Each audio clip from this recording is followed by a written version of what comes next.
Well, welcome to The Rise. This is your host, Helena Klassen, and today I'm excited to introduce a special guest and a very significant friend. This is Miss Carla Iris Medina, and I met her last year when I was in the throes of really getting ready to put my business out there. She is an incredibly creative website designer. And when I was going through the process of interviewing all these website designers, it was so interesting. But I literally had a dream about her the night before we actually did our interview. She blew me away with not only her professionalism, but her character and what she brought to the table. It was like we were instant soul sisters. We really developed a genuine relationship, and it wasn't long before I realized she was yet another Phoenix Rising story. She has this amazing, beautiful story that I think so many people all across the world can relate to, but she was a single mother putting herself through college. She gets that ideal job that everyone is looking for, and COVID hits. Like many, many other people all across the world, she loses her job. Now, single mother, thinking about how to put food on the table, she decides that she was so busy creating business and marketing plans for other businesses that she's going to do the exact same thing for herself as well. So she does, and she actually, her very first year out, blows up and gets recognized all across the state of Texas. I mean, just some phenomenal awards going towards her. Absolutely want her to brag about her business at the very end. I couldn't recommend a better website designer than this gal, but I want to get started at the very heart of it. All those mountains and obstacles that she went through, because I think we forget that our next door neighbor is going through some of the same crap that we're going through. And it's so easy to think that we're isolated on our own little island of struggles and all these internal and external battles. But what I love about Carla's story is that it's real. So many people can relate to it. And this woman, it didn't matter how bad she fell or how bad the odds were stacked up against her. She got up every single freaking day and she still put her best foot forward. And this is my very good friend, my beloved soul sister, my brown sugar queen. We figured out. I love her. Love this woman. Carla, take it away. That introduction was hands down amazing.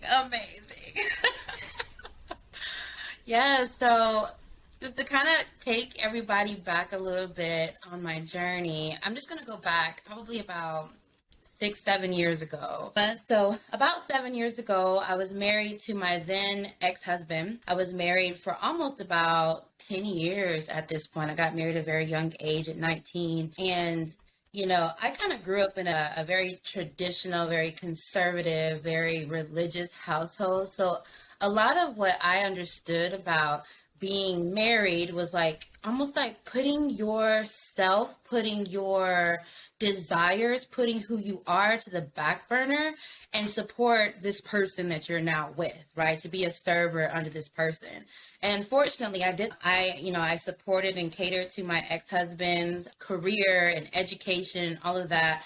And the goal was that, you know, when he retired, that I finally took my life back and then pursued my dreams, but it didn't really work out that way.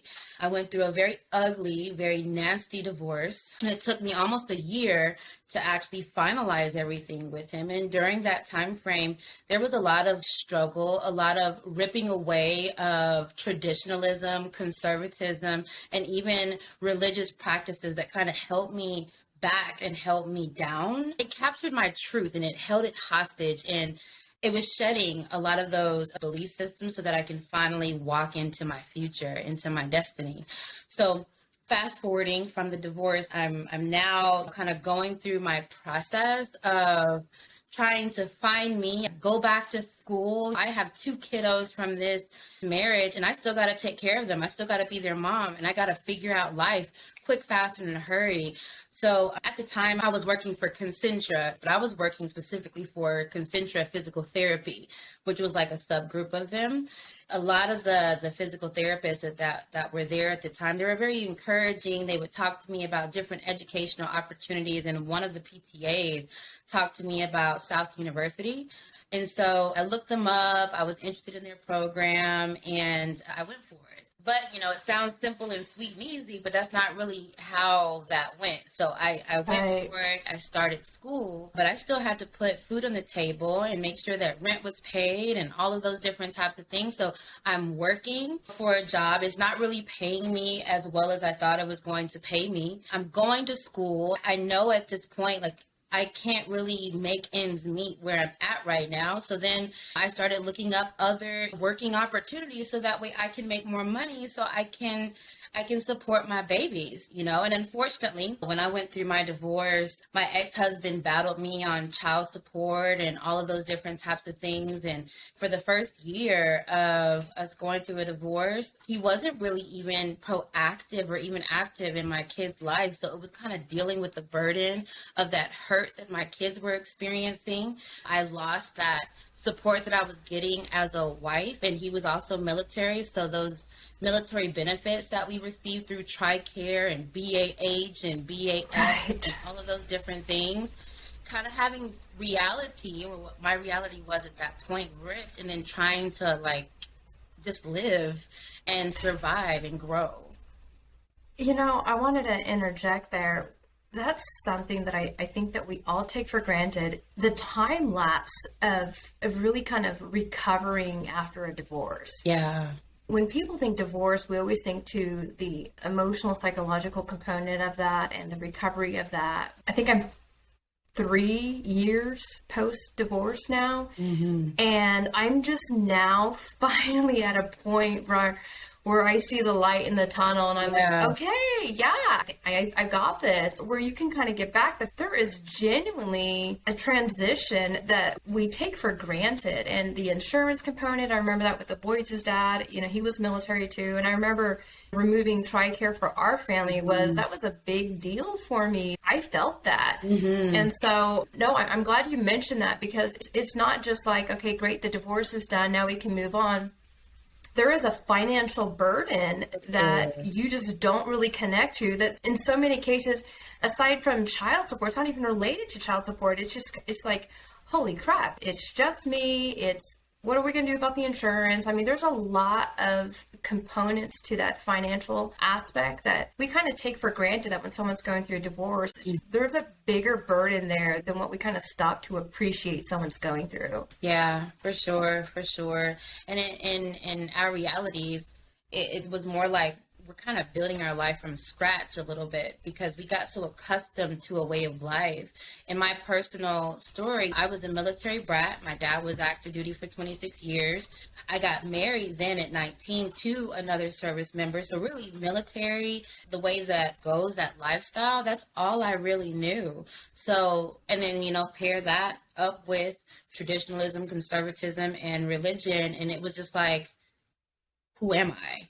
So kind of going through so many transitions at one point, it was hard to breathe, at some points. It was hard to kind of navigate all of that. I absolutely battled depression. I battled anxiety. I battled kind of like a loss. Like, where do I go from here? I knew that I wanted better. I knew that I deserved better. And I knew that, okay, I'm here now, so let's figure this out. In that process, when I started going to school and I was working for Concentra, I ended up, this was actually my first layoff, Helena. You knew about the one here from COVID, when COVID happened, and that was my first layoff.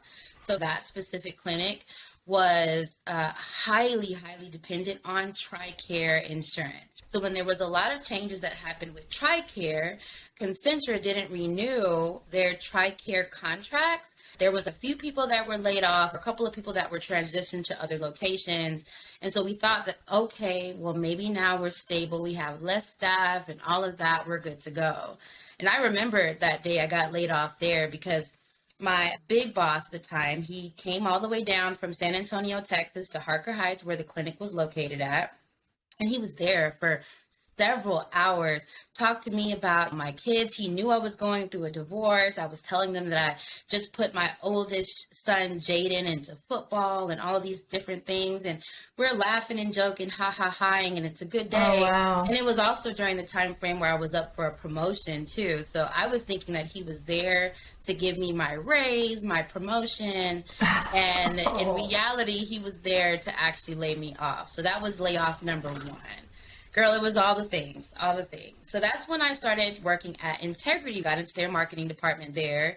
And I was working as a community wellness coordinator. I did a lot of B2B, B2C, content creation, strategy. I did a lot of like leadership training for some staff there, some customer service etiquette training, all of those different types of things. Taking all the skills that I have learned and practiced over the years and really supporting them. And I was doing a lot. But again, another clinic not paying me what I was worth. So still the same issues that I was facing at Concentra, I was now facing with Integrity. And so I still had to look at other options in terms of making more money. So that's when Uber and Lyft came into play. Right. And I'm going to school full time and I'm working and I'm just like, very little time to breathe, eat, and sleep at that time.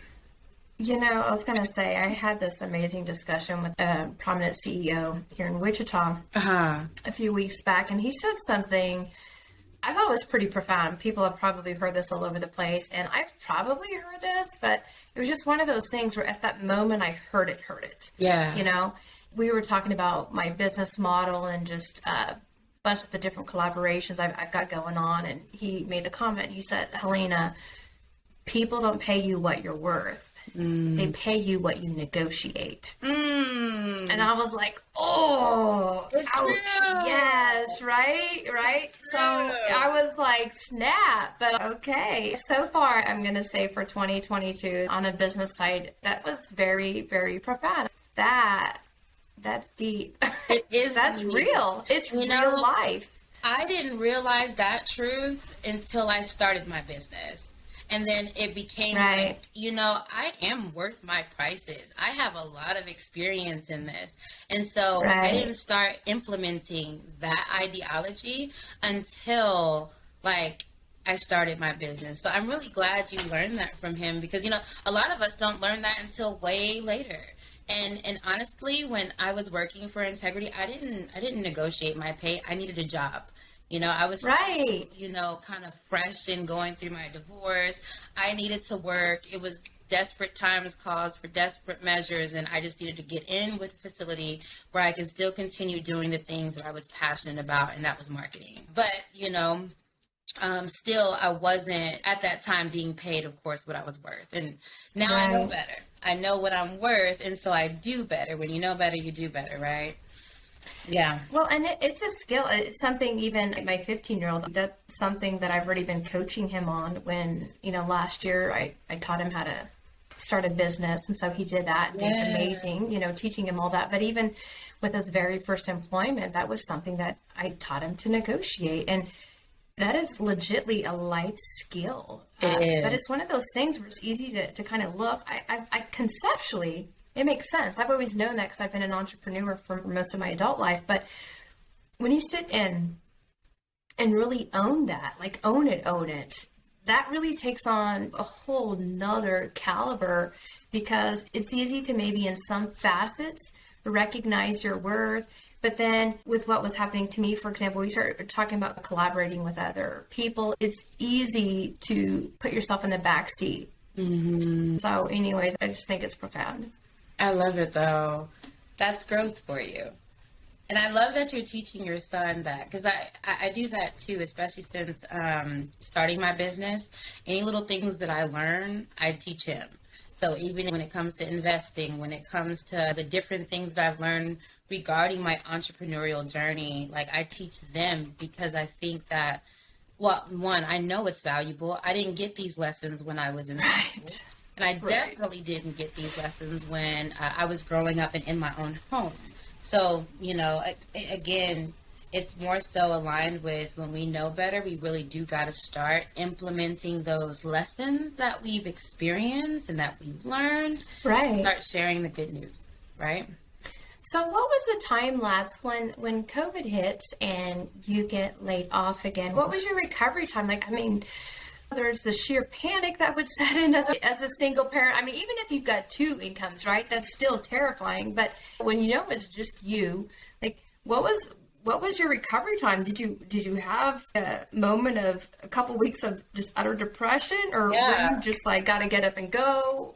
No, absolutely. So when the news started breaking out, and I live here in Austin, Texas, so this was right before South by Southwest, which is one of the biggest tourist events that Austin or Texas really has to offer, right? So it brings in a lot of tourism dollars.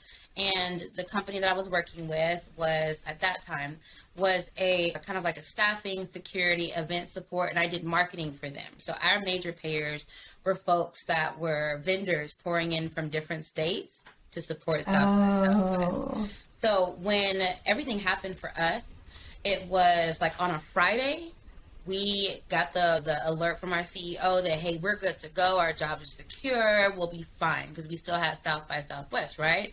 Literally over the weekend, when Austin was told it was shutting down, millions of dollars in contracts in a weekend, right? So Monday, we literally came into work. She sat us down at a table, me and my coworkers, and told us all to file for unemployment.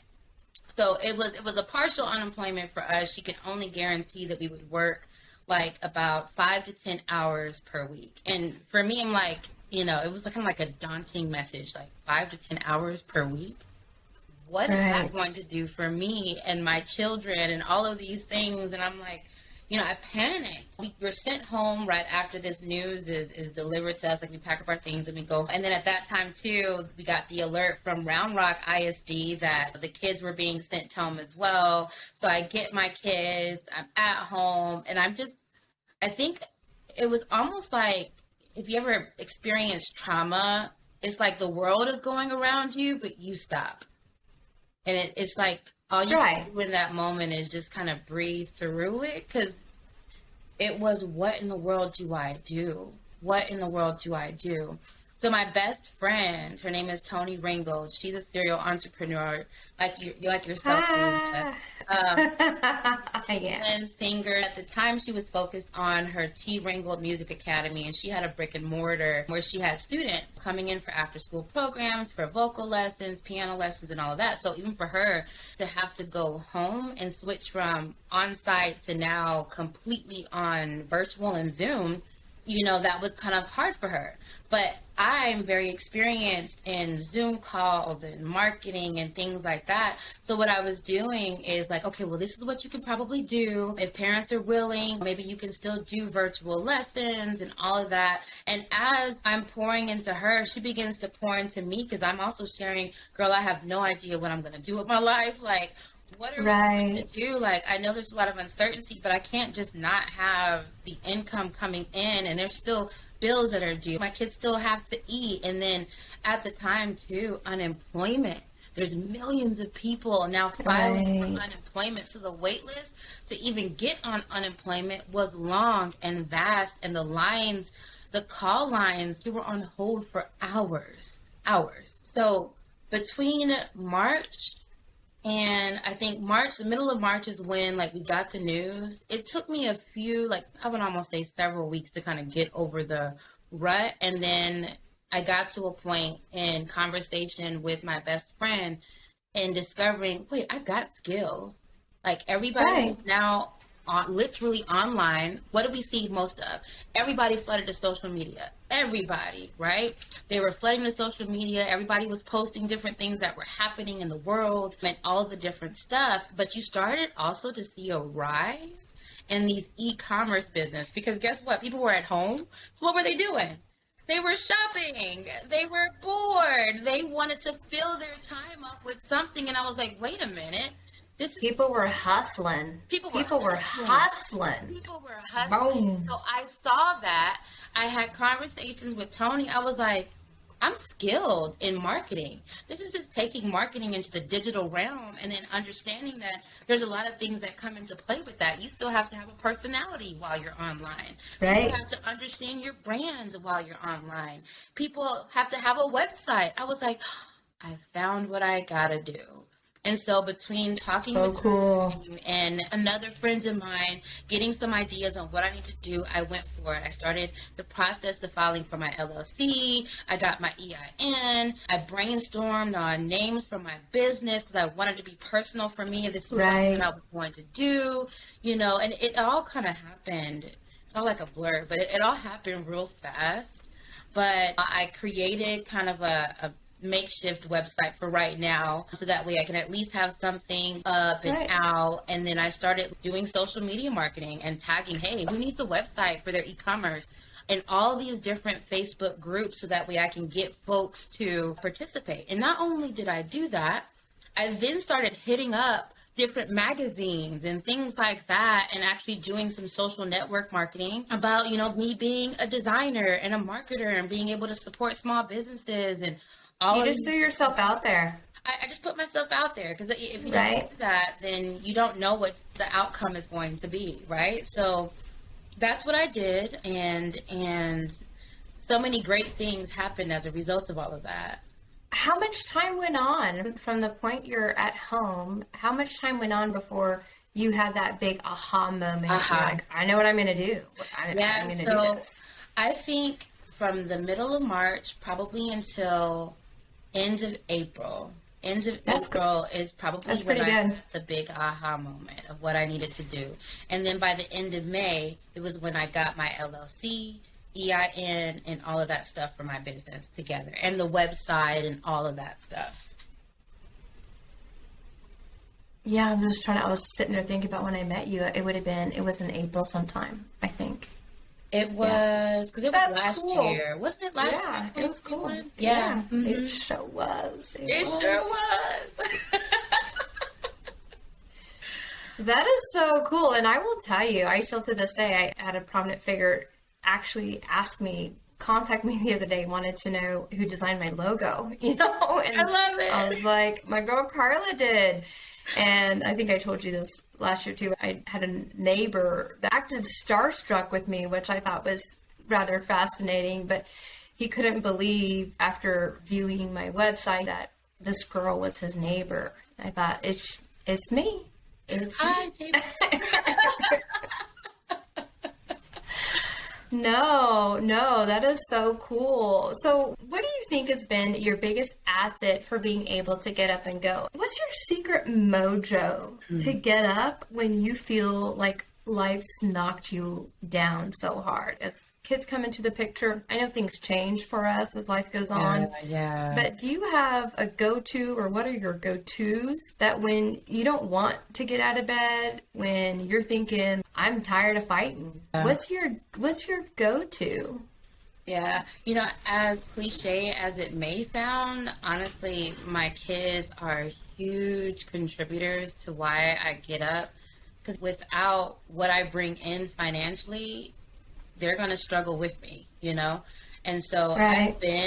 I've been on the struggle bus. I've already shared that I've worked several jobs going to school and being a single mom. I know what it looks like and feels like to have my water cut off, my electricity cut off, having to wash my kids with a gallon of water by the sink. I know all of that, all of that, all of that. So being reminded that we're only moments away from that if we don't Right. create that spark within self and go for it. And I think one of the other things too is that I struggle with insecurity and self-esteem and knowing my worth and my value, and then also discovering who I am. And it's because I know that I am worth so much, and that like literally the world is my fortune cookie, and it's just a matter of me opening it up and seeing my dreams, and that my dreams are important to me. That's also the reason why I continue to go on, because I know that one of these very soon days, me and Helena are going to talk, and I'm going to say, Helena, I'm a millionaire. Girl, I need some employees. I know that that's going to be the conversation, and it's something that's been manifesting daily. Right. Manifesting daily, because like for me, it's not just me becoming a millionaire. It's me creating that generational wealth for my children and my children's children, Right. creating a path that they can pursue. I have 2 kids, and my youngest is autistic, and sometimes I wonder, he's high spectrum, but he struggles with things like communication. He's a 5th grader with a 2nd grader intellect, and I can't help but think, what is the world going to do for him? Like, how is he going to be able to live life? And I know that there's several autistic children out there as adults now that are literally living their dreams. But if I can help them, my kids won't have to worry about finding a job because their mama already has one for them. It's so funny that you say that, because my kids and I, we go round and round about that. My oldest one's like, you do you, boo. You know, he's got his own thing going on. But my middle son is absolutely like that. He and I will go on and on. He's like, I'm going to work for your company. When I think about my kids and knowing, just like you said, them having experienced the lows of life with me, whether it's the financial or the emotional side of what happens, and obviously not everyone experiences everything that everyone else does, but we've had major financial struggles after my divorce, and especially with my health condition, which doctors thought I was just going to die. They had no explanation for why I was even alive. So here I'm divorced and on my deathbed a year into it, and I'm still negotiating when I'm going to go get groceries. Oh my God. And so when you think about that, just like listening to your story too, and I can feel it, right? I can relate to it. I'm like, yeah, I get that. I get that struggle is real. Mm-hmm. But what's so cool and exciting, and something that's my motivator, and this is what I heard you say that I think is so beautiful, because it's a lesson that I think people don't realize is so powerful. And I think it's one of the biggest lessons you can teach a child, that transformation. Yeah. That transformation is so profound for someone, being able for your child. I mean, let's face it, wouldn't we all as parents like to save our child from any kind of suffering, especially feeling like there's something that you could do different? I didn't like having to hold off on getting groceries. My kids recognize why we weren't getting groceries. Wouldn't we all like to spare our children that? But what's so huge, and what I see, especially with my 7-year-old, she looks up to me like I'm this incredible, I don't even know what word I want to say, but like I'm so invincible, because she saw me here believing in all my potential, and she sees me doing exactly what I said I was going to do.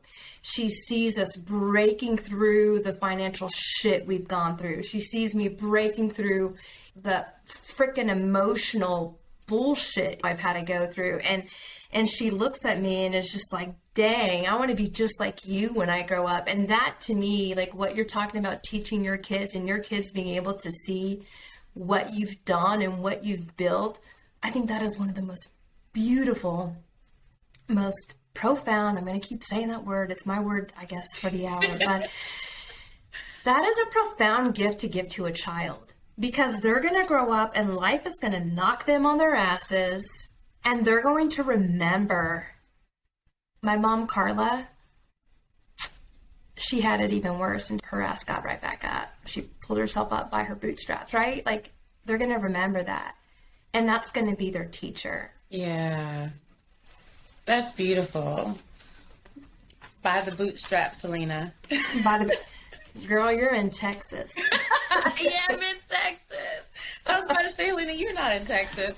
That's a Texas saying right there.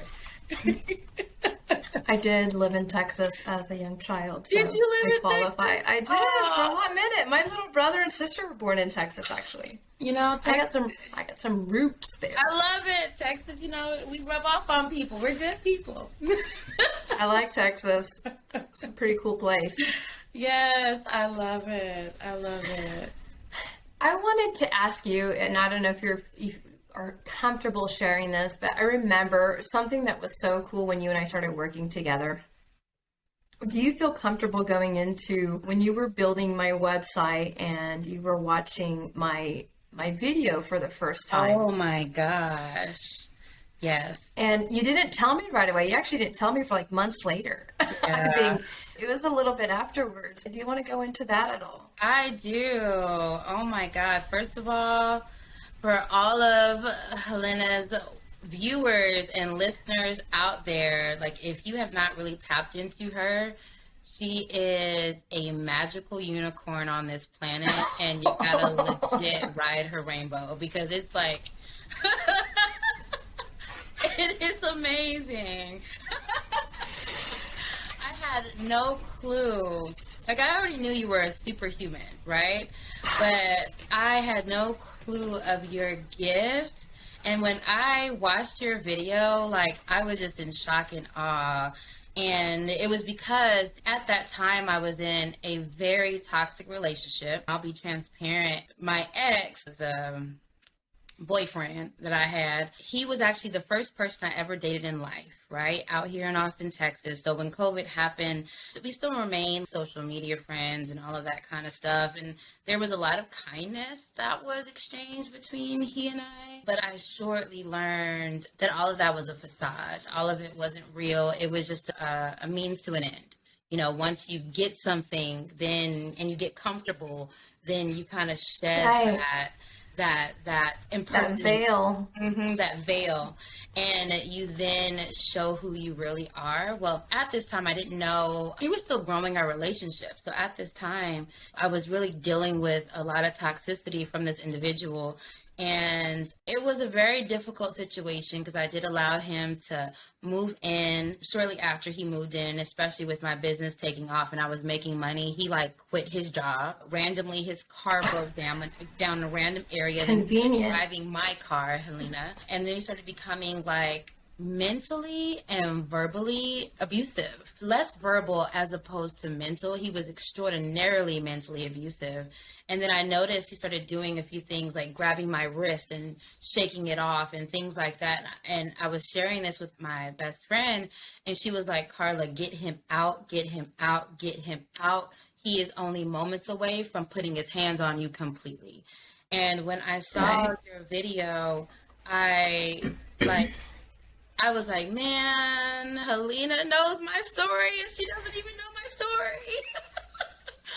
And honestly, your words and your messaging, it saved my life. Shortly after watching that, I kicked him out, and it was very difficult to get him out of my house and to give him my keys back to my car and, you know, all these different things. And he left with anger. But I'm glad that that happened, because I do feel had he had stayed, he would have probably taken me for all I was worth, and I was starting to gain some financial value to my name. And just be a torment unto my soul and into my spirit. And it's not something that I deserve, nor was it something that I wanted my children to be around. And I worked so hard on me after my divorce that I'd be damned. And I'm sorry if I used the curse word on your show, but I'd be I think damned I've used a few. if I allow anybody to destroy what I've worked on for so long. So, yeah. You know, what, something that, and I'll even be totally vulnerable with my own clients about this, just because I don't ever want people I work with to feel like I'm coming from a place of either judgment or like just not being able to be relatable, right? Because I think when you can sit in someone's shoes and tell them what to do, that makes a much bigger difference versus never having sat in their shoes and, you know, expecting them to do something that may be just completely unreasonable. When I think about healing, it's so non-linear. Yeah. You know what it really, really reminds me of? It reminds me of the stock market. Yeah. And it's true. I absolutely believe this. But, you know, you're going, you're doing all the stuff, and you're just like, oh, hell yeah, I'm arriving. And then so you kind of take a little dip down. But as you're dipping down, you're finding a new support. You're finding a new low, right? And so you're kind of coasting there. And then what happens is you have a bad boyfriend or a bad date or whatever it is. And then you're like, oh, shit. I've got more work to do. And so you get back on the little self-improvement healing journey and you go again, and then you think you've arrived again. You stop for a second, you stop working on yourself just a little bit, and you entertain some new people that you think are, oh, this is a level up. Yeah, I'm totally leveling up. You sit there for a little bit and then you have some kind of experience, right? All of a sudden you're like, oh shit, I got more work to do. Ideally, you at the very least want to hit new lows. You want to hit higher lows. At the very least, you want to do that. But I went through this period the last several years of getting kind of really frustrated and angry at myself when I, find that new level of support and get so distraught thinking I'd completely regressed or something. But what I really realize it is the more and more we start to develop and heal, and as we become more in alignment with body, mind, and soul, we take on new insight and new perspective that we didn't see before. Because the truth is we were a different person before, right? We weren't that same person. So now even though we're maybe learning what looks like a rather similar lesson, there's new elements to it that you're digesting that you didn't digest the first time.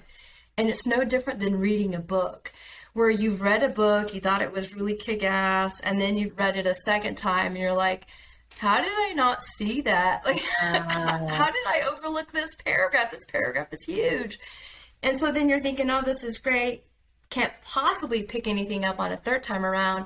You go through that third time, and you're still picking up new nuggets. And again, you're back to going, dang, how'd I miss that? But it's actually really simple. As we grow, whether it's intellectual, but even emotional intelligence, and we become more and more balanced, we are absolutely different people. So these lessons, as they twist, I just keep thinking about like the DNA helix, but as we're molding and we're developing, now all of a sudden we're looking down. It could be the identical situation, but all of a sudden the perspective is different. Yeah. And we're able to pick up new elements that prior to we weren't mature enough. The nuance of something wasn't there. We didn't sense it because we just were not developed enough to appreciate something that was being shown to us. And so I think that kind of stuff absolutely happens. When you're talking about being with that toxic ex, one of the things that people struggle with, I think, so much is feeling frustrated how one area of their life can be so abundant and your business is taken off and you're seeing your worth in that. And it sucks because there's this other element that other people maybe don't see. Yeah. Or maybe people do see, but that evolution that we're going through when we're legitly working on healing, it takes time. And it takes time for everything to really, go into an alignment. Yeah, I agree. But there's so much beauty in that, Helena, because I feel that as we continue this wonderfully complex journey called life, we grow, we develop mentally and spiritually and physically, and now we're learning all of these new lessons that we can now pass on to somebody else who might need that support. And because of our experiences, because of the wisdom we've now received from those experiences, we can be a guiding light onto others. And I think that's kind of this beautiful thing that life rewards us with. It rewards us with the opportunity to help other people, guide them as we continue to grow ourselves. So I think that even with all of the stuff that I've gone through in my life, both professionally and personally, I wouldn't go back and change any of those things. I'm grateful. I'm grateful even for the traumas, the pain, the walls that I created. I'm grateful for all of the lessons, because had it not been for those lessons, I definitely would not be the woman I am today. And I definitely know that I would not be able to obtain the things that I am destined to obtain. And that right there, that truth, that's what gives me solace. Absolutely. I think the first step to real growth is being able to appreciate the bad. Yeah. I mean, it really is. Yeah. People don't recognize the strength in being able to appreciate the bad. I mean, if you're still holding on, I saw this quote the other day. It was talking about what wisdom really was. And they made the comment that wisdom is being able to look back at something emotionally disturbing without feeling triggered, but having gained knowledge. And I thought, yes, that is truth. That's right. True. Because you look back at the crappy stuff that's happened, and if looking at that makes you angry, then unfortunately, it's changing who you are. Yeah. People don't understand that. The idea there's no wisdom in deciding that these types of people are untrustworthy, or you can't do this, or you've got to operate this way, otherwise you'll get screwed. But when you walk away from a painful situation and you decide to take the executive action to change how you're going to treat people based on that, that's not healing. That's you becoming hardened. You've allowed that situation to indefinitely control your life. Like there is nothing good comes from that. But having that wisdom to look back and being like, that shit hurt, but let me tell you, I gained some tremendous insight and I'm grateful for that. I have wisdom to be more diligent and mindful about your decisions, but it doesn't change you. Yeah. I think, and I want to just add to that, when we think about balance, right? We think about, or what I think about, is day and night. We can't have day without night, right? Right. We can't have water without land, especially here on this earth, right? We can't have good without bad. We can't have healing without pain. And so in life, there's always going to be some form of balance, something that's going to create balance in our lives. And so honestly, we can't go through life thinking that nothing bad is ever going to happen. It's about how we react to those situations, how we grow from those situations, and how we're able to even share those experiences with others so somebody else could also grow from their situation. And so just to kind of add to that, because like as you were speaking, all I could honestly see, I watched different YouTube mantra videos and like the different peace and where you see the land and the ocean, you hear the waterfalls, and all I could see and visualize as you're speaking is like waterfalls, and then day, and then night, and then thinking about like how life moves us, and that all of us have endured some version of pain. All of us have endured hard times or struggles to our perspective, to whatever makes that for us. And we all have a journey to travel through in this life. It's just a matter of how are we traveling? Right.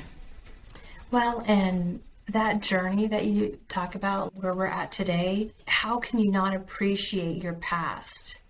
Yeah. And not recognize that brought you to where you're at today. Agreed. Gavin and I, my 15-year-old, were talking yesterday, and he's talking about this speaker that the school had brought in several years ago, and it was this gentleman who was supposed to go to the MBA, everything, he had everything going for him, and long story short, drugs, alcohol, ruins everything. He not only gets everything taken away from him, he does jail time, blah, blah, blah. Like, we've heard it. But he made the comment about how him and all of his friends walked out of that auditorium and were like, stay away from drugs and alcohol. You know, that was really impactful to him. Yeah. But he made the comment about how the speaker said that for the longest time, it was so difficult for him because he thought his path was the NBA, right? This golden life that he would have acquired from all that. And today he's this amazing individual who goes all across the country and inspires and saves our youth, right? There's kids that are listening to him that we as parents don't even know. I never even knew that this guy came. And Gavin told me about the story years later. But there are children that this guy touches that as parents, we don't realize that gentleman saved our child from getting into some nasty stuff. Mm-hmm. I can't even think of a better calling. I mean, that's a pretty high calling. And it'd be easy for anyone to look back and look at him and be like, yeah, he screwed all that up. Yeah, he most definitely screwed that up. But he's become this incredible individual that is changing lives every single day all across the country. That's profound. That is profound. Your magical word. Epic fail. Epic fail. Oh my gosh. I want to end on something that we were talking about before, and I promise you I'll dance lightly on this topic, but you mentioned it pretty heavily in the beginning, and me having grown up in a Mennonite religion, which is very, very strict. It's just like what we see in the United States with Amish people. Yeah. I'm about to be 41 in a couple of weeks here. Girl, I'm about to be 41. But what I was going to say is that I finally, in this last year, been able to identify and understand where I stand spiritually. There's so much indoctrination that we go through when people have been raised in these very strict religions that we don't even recognize. I don't want to say damage. That's not.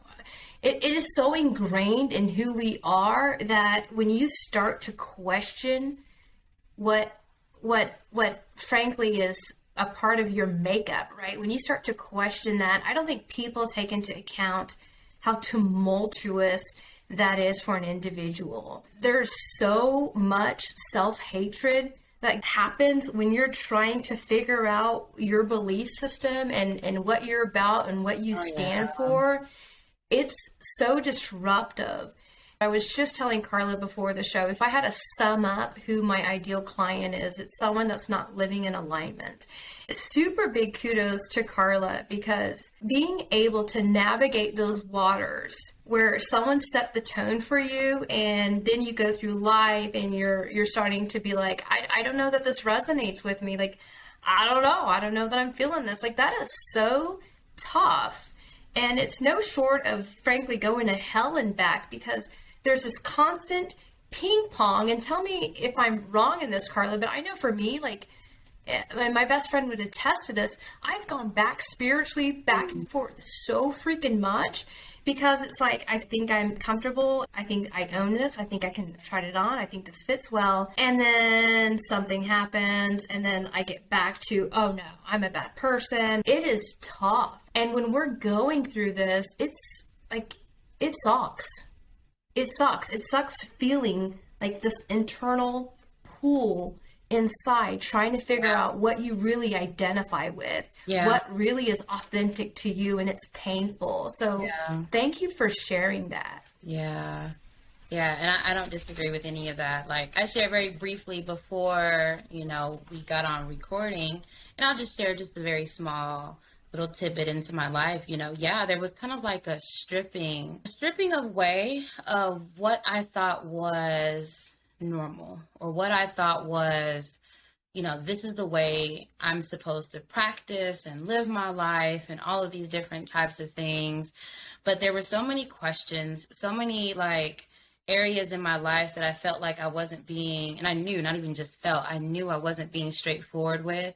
I wasn't being honest with myself. And it took really going through like my divorce and even these past several years of growth and development and stripping away. And when I tell you, like, growth isn't, you talked about like this uphill ladder, and then you also used the reference of the stock market, how it's kind of like, it's growth doesn't feel comfortable. Healing isn't a comfortable process. It is literally being in the ditches.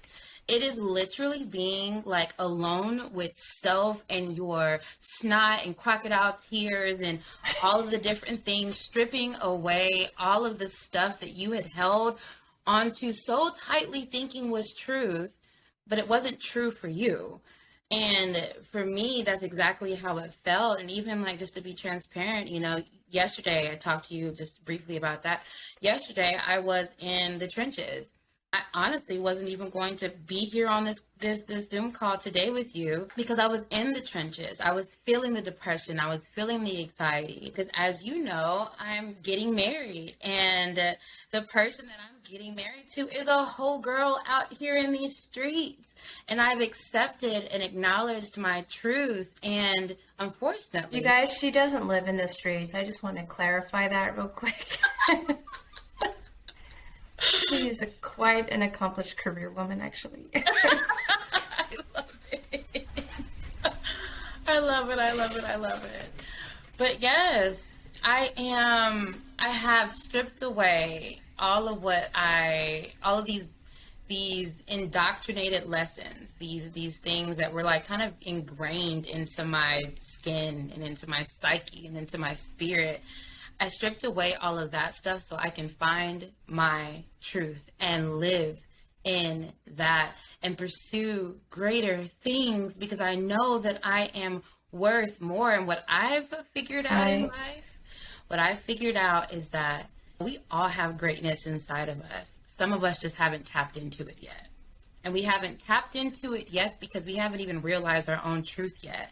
And I can't even begin to tell you, like, it was like years I was operating in blindness. I just wasn't seeing myself for who I was because I was too worried about other people's opinions. And I was too worried that I wasn't doing the things the right way according to tradition and religion and my family's belief systems and all of these different things. And in stripping away all of that and then coming into my truth and in starting my business and in going through even like the trauma with my ex and my ex-husband, and then finding this light of a person who completely balances my creative insanity, and she brings structure and all of these things to my life. I can not only be have happiness in my love life, but I can see things clearly in terms of where I need to go for my business. And it feels like everything is coming into play. The puzzle pieces are now beginning to form and fit. You talked about age. I'm 34, about to be 35, and I still have a journey to go. Like, I still have growing to do and learning about myself to do, and even growing in my business to do, and all of these different things. But what I am now is I am more excited about my future and what's to come and what I'm bringing to my kids and what I'm able to do for other people than I have ever been in my entire life. And that's the truth I hold on to now. I love the vulnerability. You just sharing that, talking about yesterday. Girl, and so raw. Well, that's why you and I love each other. You and I both said that from the very get-go. There was no BS between the two of us. This is me. This is what you get. What you see is what you get. And, you know, and people don't recognize that when you can be like that with someone, that's a connection for life. I'm just going to brag a little bit, but I'm totally invited to Carla's wedding. So I'm going to be in Texas in a hot minute. I don't know that I told you, but I've absolutely considered moving to Texas. I haven't even told you that. I've been thinking about moving to Texas. Where? Yeah, I don't know. I don't know. It's in the plans, though. I found out that my kids are going to move out someday. I can see you in Dallas. I can really see you in Austin. But I can see you in Austin, Dallas, or Houston. Come on. I'm probably just going to make it all look good no matter where I'm at. So. Period. That. No, but I want to tell people what's so cool. The humility in what she just said is what I want people to connect to. Yeah, you go through stages where you kind of get to, oh yeah, I've arrived, you know, yeah. But don't be so foolish to think that when people are making it to some element, don't be so foolish to think that there's not some shit that hits them that kind of blows them out of the water. Yeah. I think to me that is so inspirational. It gives so much hope to people because it's so hard thinking about the next door neighbor and thinking that their life and everything's great. It would be difficult to hold someone up on this pedestal, to use them as some kind of inspiration and have this false belief system. I hope my listeners get from me and from my guests, when you're throwing Carla up there, and she is a badass.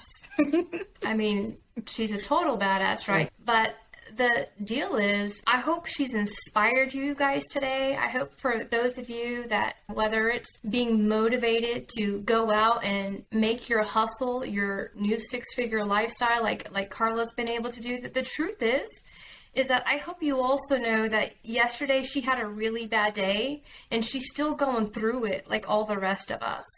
We're all still trying to figure it out. And Carla said this earlier, and it's the truth. We're going to be 80 years old and we're not going to get to this perfect place. There's no such thing as that. Okay, there's not a life filter like we have on social media, right? We can filter the shit out of our social media all we want, but our life is really just that. It's still just our life. And no one's exempt from trials and tribulations. No one is. No one is. Yeah. Truth. It's all Where's my mic? Girl. Drop it down. Done. That's it. That's the segment, folks. Make commotion. No, I know. No. Hey, real quick, because Carla really is a badass. I know we just talked about this phenomenal marriage going down this year. That's happening. Could you please share all the amazing media coverage and awards and blah, blah, blah, blah, blah. Like, toot your own little horn for a second. Tell people what happened with your business that you started. Oh my goodness. And I wish I would have wrote this down beforehand, Helena, because now I have to like open up some stuff and see if I can remember the names of all of them. I do know that I was listed in Voyage magazine for Austin. I was also featured for a news segment that features different small business owners throughout Texas. And so I was also featured in Austin's magazine and different articles online. So I've definitely kind of made my way out there on the news outlets and have actually received quite a substantial amount of business from these different articles that have featured me. Have done a few different segments. As a matter of fact, I did a teaching class for the IBCC on brand development, and I'm also doing another teaching class on the 30th for a Latina-owned small business group for the whole United States. I think they have like 30,000 folks there, where we're talking about building your brand in a competitive space, where we're really just talking about not just like the logo and the slogan and the colors, but really what it means to have an archetype or an energy that your brand conveys to your buyers, and making sure that that is translatable throughout all of your multi-marketing channels. So I'm really honored. And even the most powerful, wonderful, amazing Helena Klassen that you guys are going to be replaying and sharing and all the things for her segment right now. So it's nothing but an honor for me to have had these opportunities, and I don't take any of these moments lightly, and I look forward to all of the new and amazing moments to come. So Right. yes. You guys, special thank you, Miss Carla Iris Medina, for coming on the show today. Super big thank you. I have so much respect for you. It's incredible that you're not even 35 and you've already accomplished so much. So total badass right here. Carla, thanks so much. You're so welcome. Thank you.